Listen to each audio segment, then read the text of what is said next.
Как вы знаете, сейчас тема блокировки Телеграма очень актуальна, и мы решили спросить у жителей Якутска, что они думают на этот счет. Вы сидите в Телеграме? Да, А как вы относитесь к блокировке Телеграма? очень негативно, очень-очень негативно. Что говорят-то? Типа террористы по телеграмму общаются, да? Ну, как бы можно и запретить вообще русский язык или арабский язык. Они все равно найдут способ, чем общаться. Вы пользуетесь Телеграмом? Нет, увы, нет. Почему?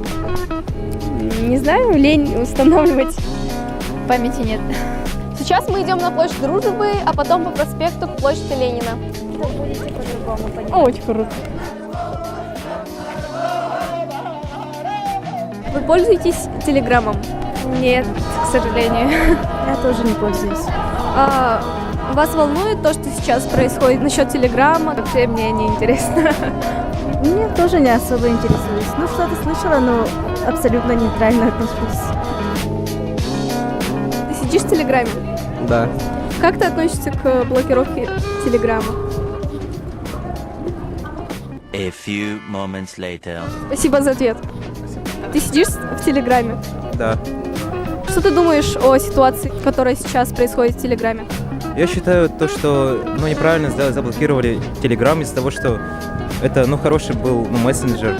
Роскомнадзор закрыл, получается, Telegram, и вместе с этим он закрыл несколько других сайтов.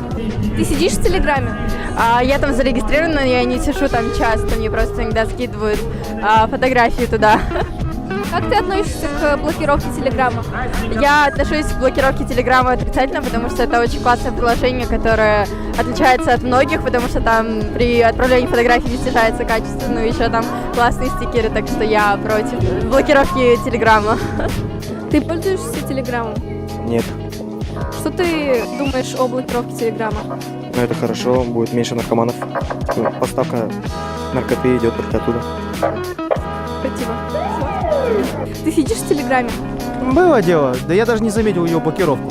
Что ты думаешь о блокировке? Пострадало много сервисов. Это как можно представить ситуацию. Вот летят на этот телеграм стрелы, в него ни одна не попала, а вот попала на всех. РКН ведет странную политику, если честно. Ты сидишь в Телеграме? Ну да, Что ты думаешь о блокировке Телеграма? это неуместно, что ли, потому что очень много людей сидит в Телеграме. Большинство опрошенных – это подростки против блокировки Телеграма, а взрослые, которых мы опрашивали, не знают, что такое Телеграм. На этом все. Увидимся в следующем выпуске.